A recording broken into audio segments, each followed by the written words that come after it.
All right, we're back. So what I'm doing now is I'm getting a T-pin here. I'm going to take my perm solution. Just to make sure it's all mixed, I'm going to gently rock 5 times. Away from my face, I'm going to take the T-pin and I'm going to stick it in and push until you hear a gentle click. I'm going to take the T-pin back out.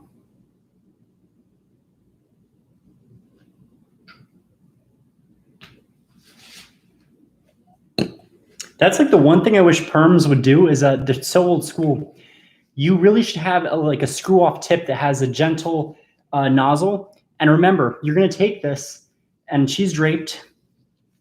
And this is a chemical. So what I'm going to do is I'm going to start right in the back and I'm going to work my way up. And I have a towel here to catch any drippings. So what I'm going to do is I'm going to take this. On each rod, I'm going to go 1, 2, 3 swipes across.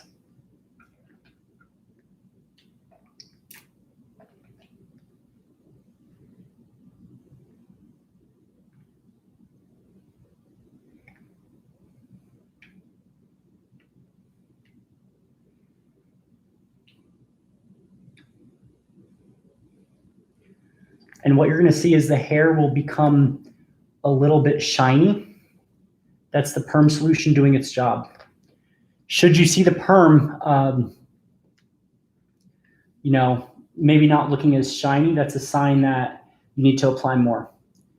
But you should not have tons of dripping everywhere. It shouldn't be undersaturated.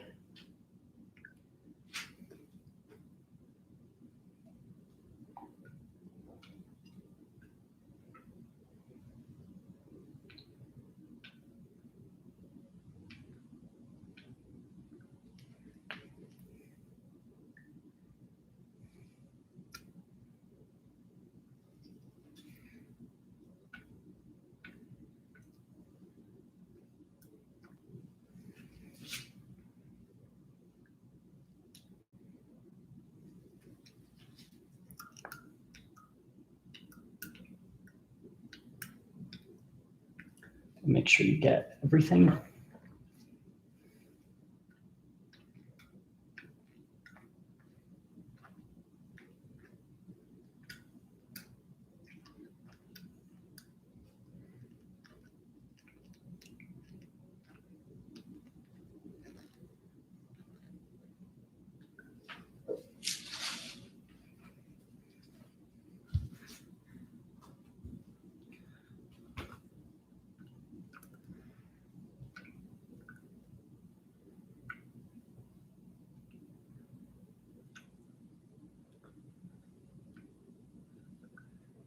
And what you would do here is you'd have the client tilt their head back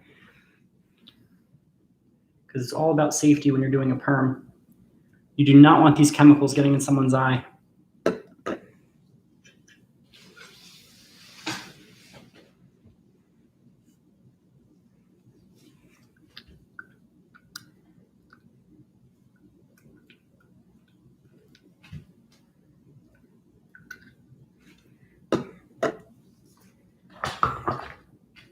I'm pretty sure I got each and every rod.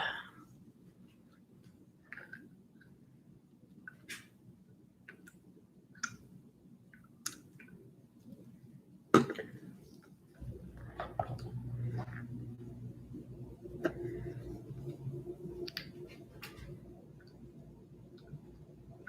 going to go back one last time and just put an additional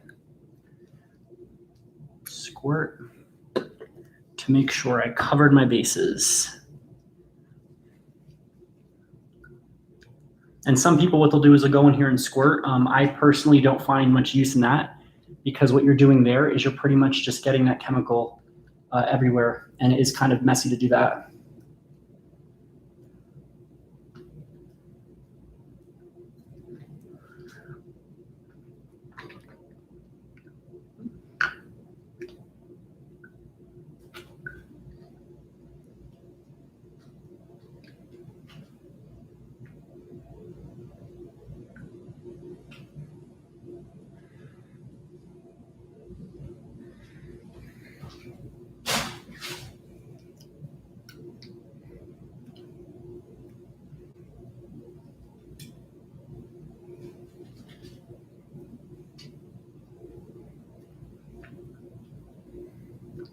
Usually one perm is more than enough for the whole head. But should you run into any troubles, I always say get 2 boxes just in case.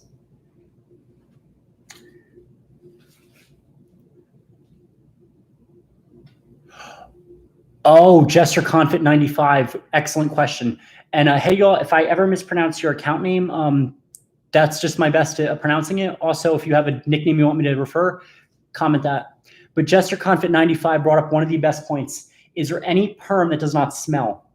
To answer your question, no. Even the one that the American Wave, which claims to be odor-free, still has a smell. They just add chlorophyll to it. Now, what I always tell my students, it's the smell of money. A lot of them complain about, oh my gosh, Mr. B, the smell and it's yucky. People try to perfume it. Perfuming it, you still have the chemical there. And sometimes, actually, if you try to do a fragrance in there, a fragrance is even worse because if you have sensitive skin or allergies, there's a chance that that could make it worse.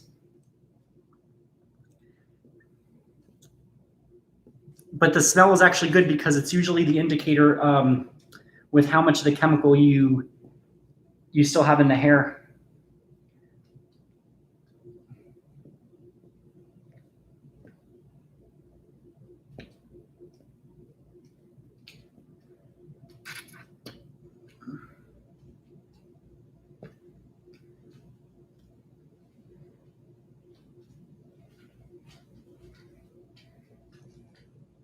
But the thio-free does not smell too bad.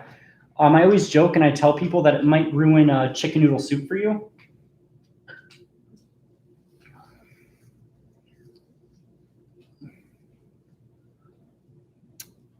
Yeah, oh no, that is such a great question because I get that a lot. They have actually tried to do different things like chlorophyll. Others claim low odor. I find that this kind of just smells like the ammonia. It's not like super bad. It's not the best. But let me get the little baggie I give. Might have accidentally thrown it out. Shoot.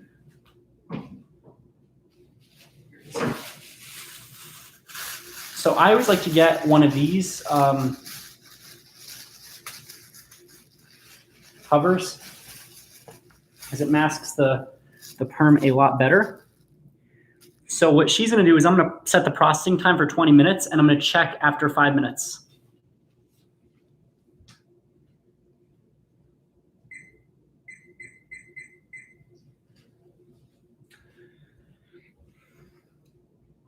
Now, Jester Confit 95, back in the day, those old school perms were absolutely volatile.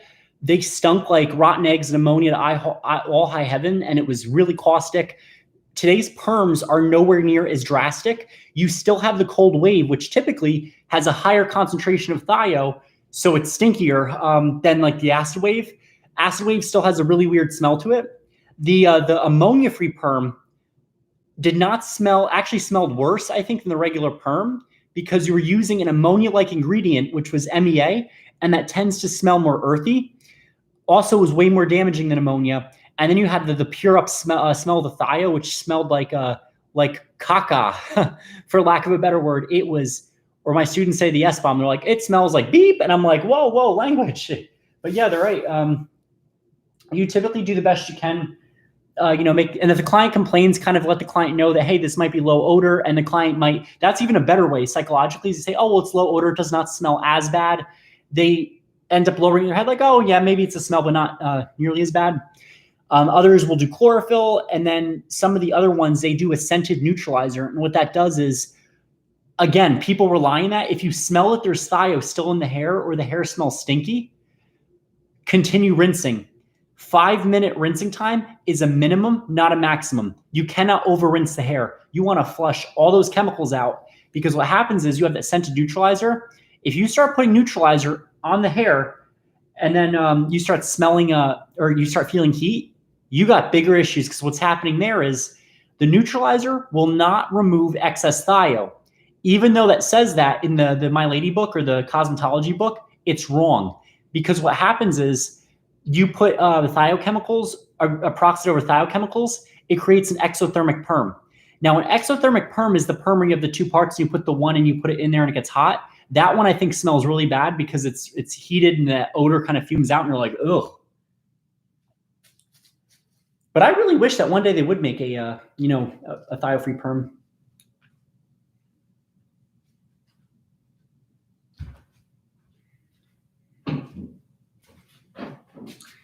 It's funny because the chemicals they use for perming are actually called aromatic chemicals, and one of them is the world's stinkiest chemical.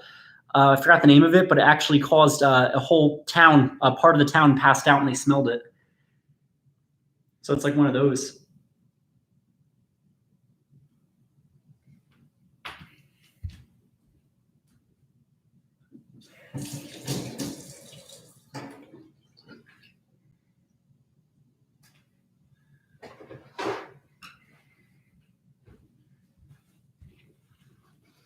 Any other questions?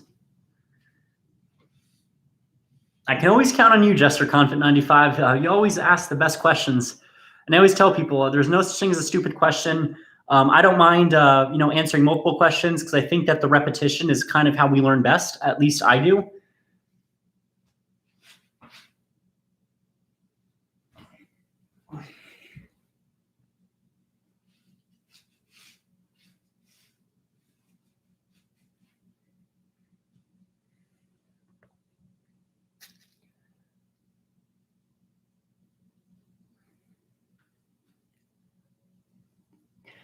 And when rinsing, so when you rinse the perm, right, you do not want strong water pressure that's super hot because what's going to happen is the heat and the pressure will actually snap the hair. What you're doing, right, is this is waving lotion. If you think of what lotion does, it softens. This is softening the hair because it's so alkaline. So the hair, the cuticle is going to open. That's your alkali. The reducing agent is going to go in there and break apart the perm bonds. I meant the perm bonds, sorry, the disulfide bonds. In a proper perm, about 50% of the disulfide bonds are broken. What you're going to do then is then rinse. You get all that chemical out. You're then going to take the neutralizer. And what I always like to do too to my perms is I towel blot really, really well. And after I towel blot, what I do is I air neutralize, or I'll put her under the dryer. It's a little bit warm or cool even, kind of seals the hair in, gets all that moisture out. And then blot again, make sure it's as, you don't want it like bone dry, but if it's dry, it's not going to be that bad because it will still absorb better. You want it slightly damp. If it is sopping wet, you're going to dilute your neutralizer and your curl is going to end up limp and she'll be upset. Because this curl is more natural and the mannequin hair tends to grab onto this really well, what I do is I put the neutralizer on, I wait 5 minutes, I take out the rods, and then I take the neutralizer and I kind of just run it through and scrunch about a minute or two, and then I rinse. And neutralizer, you rinse 5 minutes, okay, not 4.5, not 4 minutes and 59 seconds, 5 whole minutes, minimum. Now, if your client is telling you that her perm didn't take, you change one thing. So what you can then do is say, oh, Mrs. Jones, I can do a smaller rod, and we're going to see if that, has your hair take better. The other thing you want to do is you try one thing. So do a smaller rod. Then when you're taking the rods out, if you notice her curl isn't taking well, you then would rinse on the rods. What that means is then rinse, and then make sure you carefully go back in and neutralize every single rod to make sure you get all the chemical out.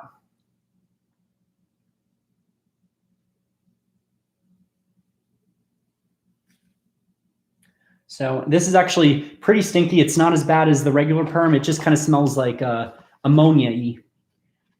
And this even says, let's see the marketing, what the marketing says. It says a thio-free low odor perming system that incorporates a unique combination of coenzyme A and other natural ingredients. Okay, what I read right there is that they're trying to psychologically sell you on this in a low odor perm. You think it's more natural because it doesn't smell as bad. But still, this perm could be every bit as damaging as just a regular ammoniated perm. I mean, a regular thioperm. It just is a little bit more softer and more natural.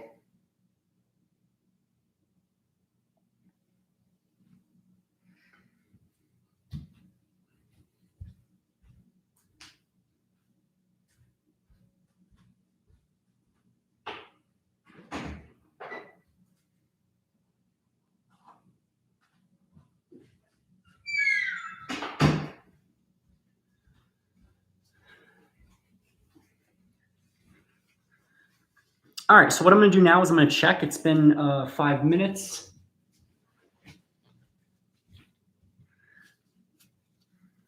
And even perms that tell you no processing time, you still want to check because it's just good safety.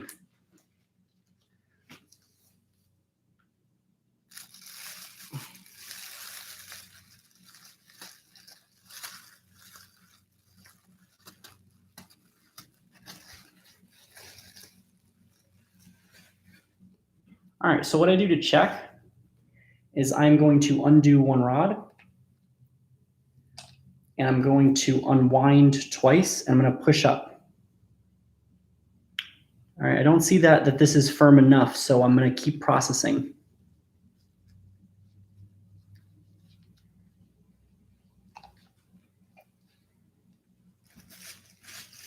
And usually with a thiol-free perm, it usually tends to go the full time, even on color treated hair. This is not one of the perms that tends to over-process really quickly, so that's a good thing. Another thing that helps is that if you still don't get the firm curl, take a warm towel and then put it around the mannequin, because mannequin does not have the head heat, obviously. Another important thing I want to mention is that on a client, let's say your client, again, if your client goes out for, let's say, a smoke or a vape or whatever, or also as a hairdresser, never ever do that when your client has a chemical on their face or on their hair, because what could happen is your client can end up with a chemical burn. So that's something to just always be mindful of. If your client is in the middle of an air conditioner, that will slow this down. If your client goes out, for whatever reason, and it's cold outside, this all slows down. If it's hot out, your client goes outside in the heat, it's going to accelerate. So again, try to keep your client there while the chemical's in the hair.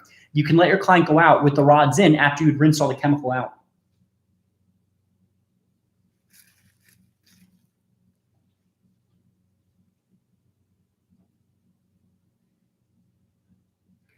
I think that's exactly what I'm going to do. I'm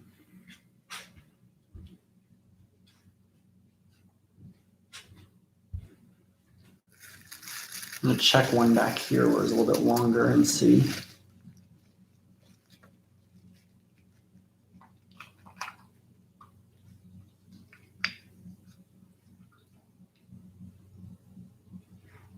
Enzo, shoo. My dog is like, oh, what is going on here? Nice try, doggy. Nice try. That is not quite ready yet either. So I'm going to go get a warm towel and I'm going to place it over to kind of speed this up. Remember, heat cuts processing time in half. So I'm going to find a warm one.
All right, so now I have a nice warm towel. I'm going to take that and I'm just going to drape it right on top of the perm rods and let that absorb some of the heat. I'm going to check in 5 minutes.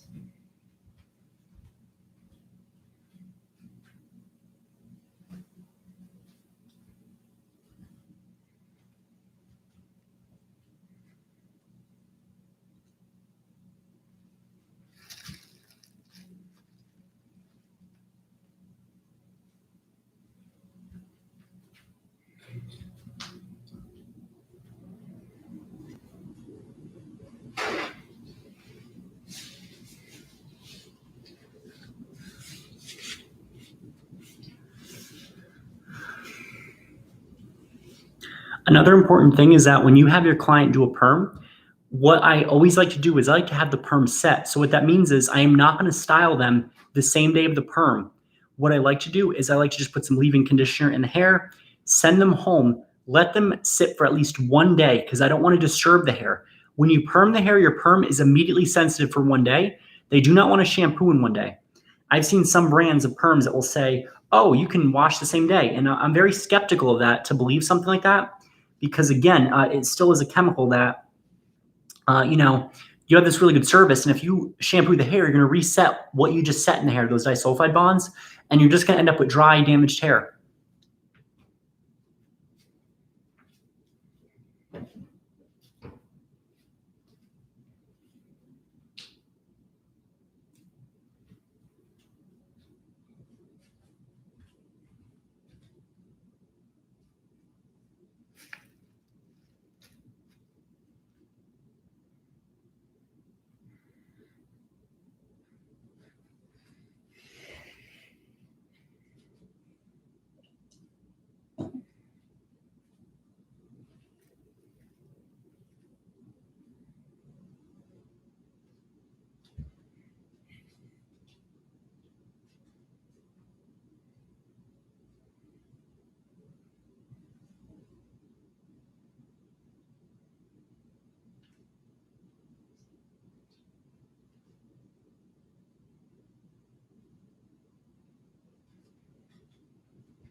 Any more questions?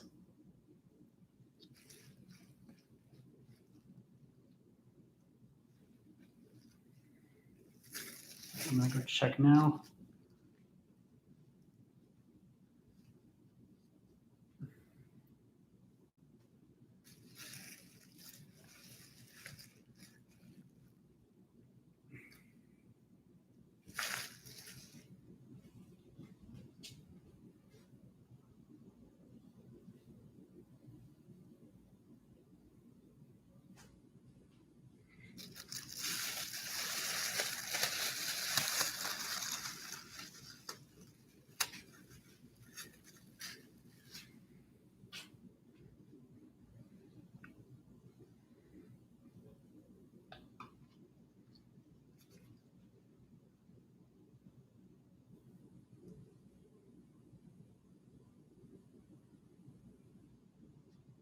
Okay, that's still not ready.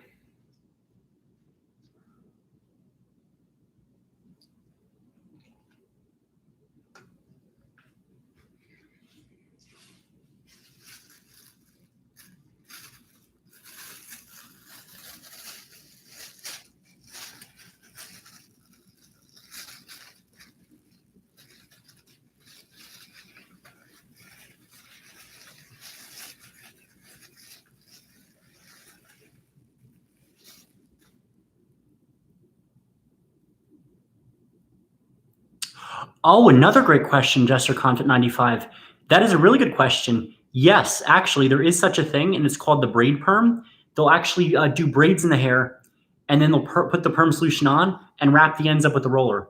That is a thing, but I'm actually very cautious of doing such a thing, only because if you put so much tension, like if you do cornrows and you do a perm, you could probably risk snapping and breaking the hair, causing nasty breakage to the scalp, so she's all frizzy up there. And then maybe you'll get some nice texture on the ends is what it would look like. I'm going to try that, actually. I really want to try that.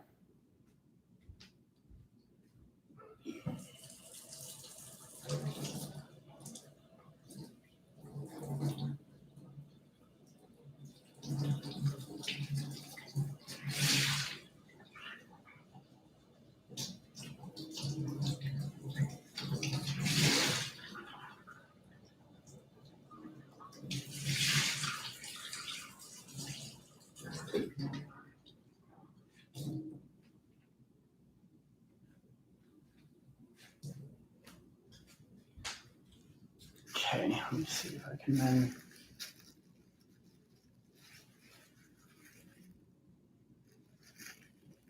Yeah, the braided perm is a thing, and there's also the other one they use, the roller perm, where you take rollers, you'll roll the hair with rollers, and then you'll perm the hair like that.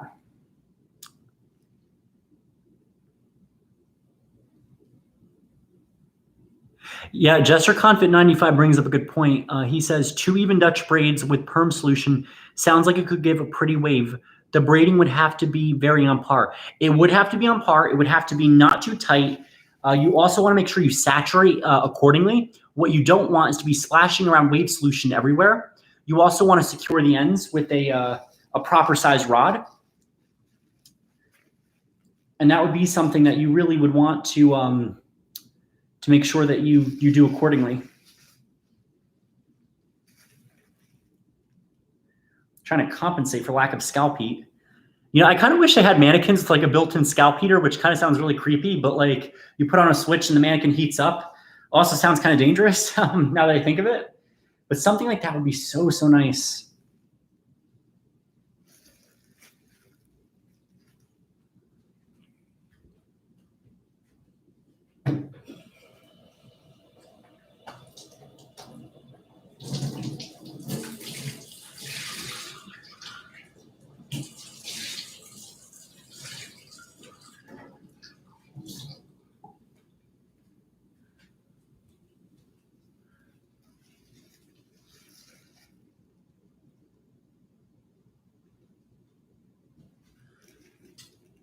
There's one now where people use the, and I think they discontinued them.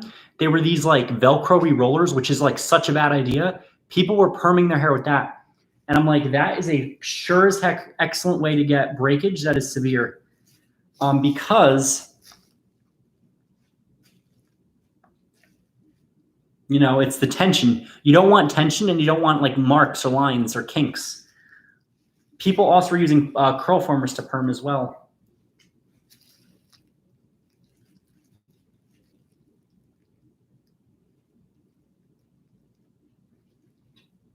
Yeah. Oh my is right. Oh my is correct.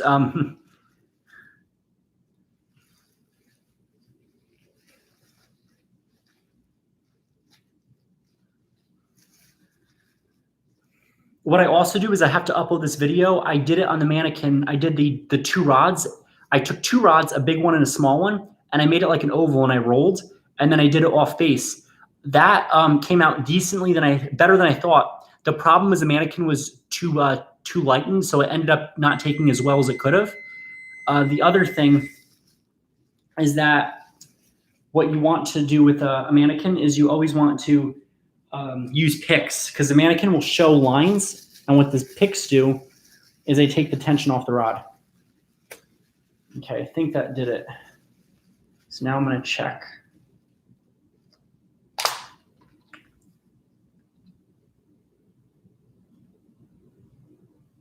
That looks really good. All right, so I'm going to go rinse for 5 whole minutes, and I'll come back with the perm all done. So I'm going to go rinse. Give me 1 sec. Neutralizer. I'm going to apply it the same way I applied the perm solution. What I'm going to do with neutralizer is I'm going to blot. So I'm going to come back in about 20 minutes or so. I want to make sure this is all blotted correctly. And then that will be that. Absolutely smells horrible. The other thing you want to do is take your glove off and you want to gently tap each rod after rinsing. If it feels slimy, keep rinsing.